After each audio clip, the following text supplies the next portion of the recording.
আপনাদের কি রিঙ্কু সিং এর 5 বলে 5-6 মারার সেই গল্পটা, সেই খেলাটার কথা মনে আছে? কি একটা অবিশ্বাস্য খেলাটাই না খেলেছেন রিঙ্কু সিং। জাস্ট অন্যরকম একটা খেলা হয়েছিল। প্রত্যেকের মাথায় ওই খেলাটা ছিল, প্রত্যেকের মাথায় ওই খেলাটা, ওই সিজনে, ওই আইপিএলে রিঙ্কু সিং ছিল একটা রাজার আসনে, তাকে সবাই বসিয়েছেন এবং তিনি রাজা ছিল, এটা মানার কোনো বিকল্প নেই।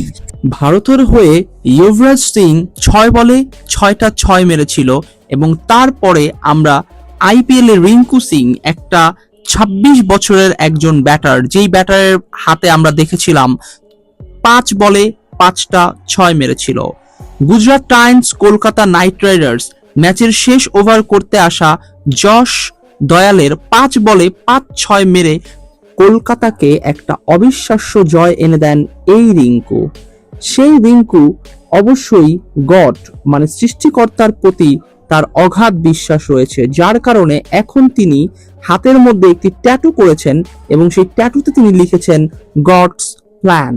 রিঙ্কু সিং এর সেই ম্যাচটা খেলার পর রিঙ্কু সিংকে কিন্তু জিজ্ঞেস করা হয়, তার মতামত নেওয়া হয় যে সে যে এমন ভালো একটা খেলা খেলেছেন, এই খেলার পেছনে গল্প কি।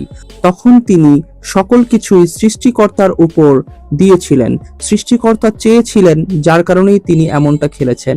অবশ্য হ্যাঁ, এর পিছনে তার অনেক হার্ড ওয়ার্কিং, তার অনেক পরিশ্রমও রয়েছে, বাট সৃষ্টিকর্তার প্রতি ভালোবাসা, এই ভালোবাসার ব্যক্তিতেই তিনি তার হাতে ট্যাটু করেন এবং ট্যাটুতে লেখেন গডস প্ল্যান। রিঙ্কু সিং এর এই হাতে ট্যাটু করার ব্যাপারটাকে আপনারা কিভাবে দেখছেন সেটি অবশ্যই আমাদেরকে কমেন্টস করে জানাবেন।